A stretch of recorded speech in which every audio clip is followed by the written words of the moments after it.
the struggle of his day.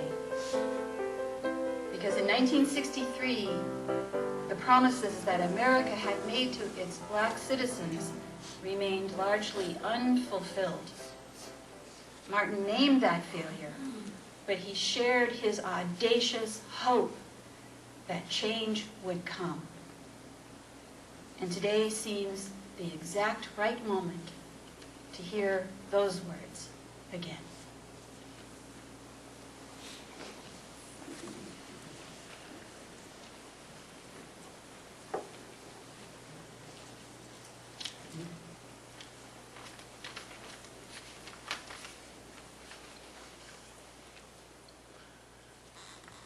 Five score years ago, a great American in whose symbolic shadow we stand signed the Emancipation Proclamation.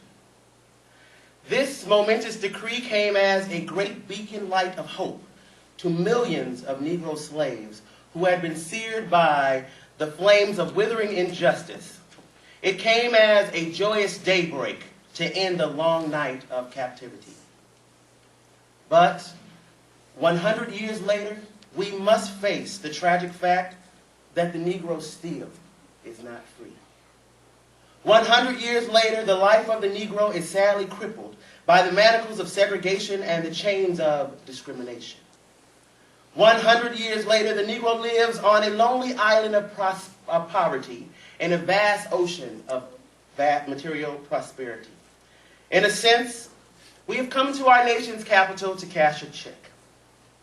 When the architects of our great republic wrote the magnificent words of the Constitution and the Declaration of Independence, they were signing a promissory note to which every American was to fall heir. This note was a promise that all men, yes, all men, black men as well as white men, would be guaranteed the inalienable rights of life, liberty, and the pursuit of happiness. It is obvious today that America has defaulted on this promissory note insofar as her citizens of color are concerned. Instead of honoring this sacred obligation, America has been given to the Negro people a bad check which has come back marked insufficient funds. But we refuse to believe that the Bank of Justice is bankrupt. We refuse to believe that there are insufficient funds in the great vaults of opportunity of this nation. So we have come to cash this check, a check that will give us upon demand the riches of freedom and the security of justice. But there is something I must say to my people who stand at the warm threshold that leads into the palace of justice. In the process of gaining our rightful place, we must not be guilty of wrongful deeds. Let us not seek to satisfy our thirst for freedom by drinking of the bitter cup of hatred. We must forever conduct ourselves in a struggle on a high plane of dignity and discipline. We must not allow our creative protest to degenerate into physical violence. Again and again, we must rise to the majestic heights of meeting physical force with soul force. The marvelous new militancy that has engulfed the Negro community must not lead us to distrust all white people.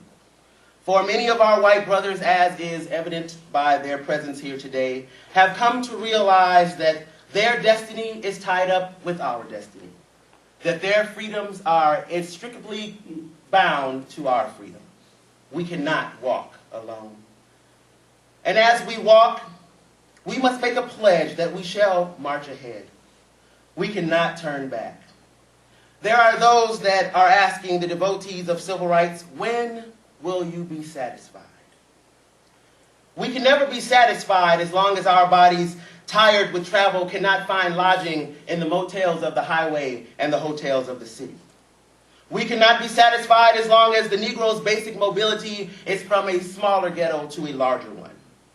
We cannot be satisfied as long as a Negro in Mississippi cannot vote and a Negro in New York has nothing in which to vote for. No, we are not satisfied, and we will not be satisfied until justice rolls like waters and righteousness like a mighty stream. So I say to you today, my friends, that in spite of the difficulties and frustrations of the moment, I still have a dream. It is a dream deeply rooted in the American dream. I have a dream that one day this country will rise up and live out the true meaning of its creed. We hold these truths to be self-evident, that all men are created equal. I have a dream that one day on the red hills of Georgia, the sons of former slaves and the sons of former slave owners will be able to sit down together at the table of brotherhood. I have a dream that one day down in Mississippi, a desert state sweltering with the heat of oppression, will be one day transformed into an oasis of freedom and justice. I have a dream that my 4 children will one day live in a nation where they will not be judged by the color of their skin, but by the content of their character. I have a dream that one day down in Georgia, with its governors whose lips are currently presently dripping with the words of nullification and interposition, will one day be a place where little black boys and black girls will be able to join hands with little white boys and white girls and walk together as sisters and brothers. I have a dream that every hill shall be made low, every mountain made low, the rough places made plain, the crooked places made straight, and the glory of the Lord shall be revealed, and all flesh will be able to see it together. This is our hope. This is a faith that I return to the South with. With this faith, we will be able to hew out of the mountain of despair a stone of hope.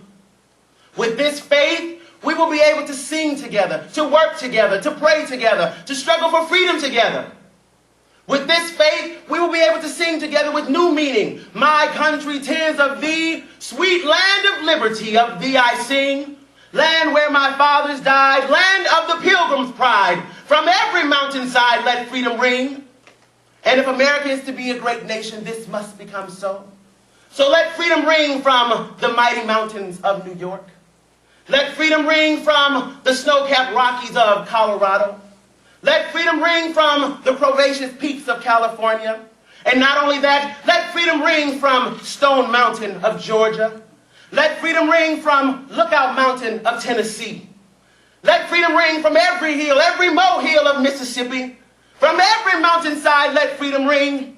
And when we let it ring, when we let freedom ring, when we let it ring from every hamlet, from every village, from every city, from every state, we will be able to speed up that day when all of God's children, black men and white men, Jews and Gentiles, Protestants and Catholics, will be able to stand together and join hands and sing in the words of the old Negro spiritual. Free at last, thank God Almighty, we are free at last.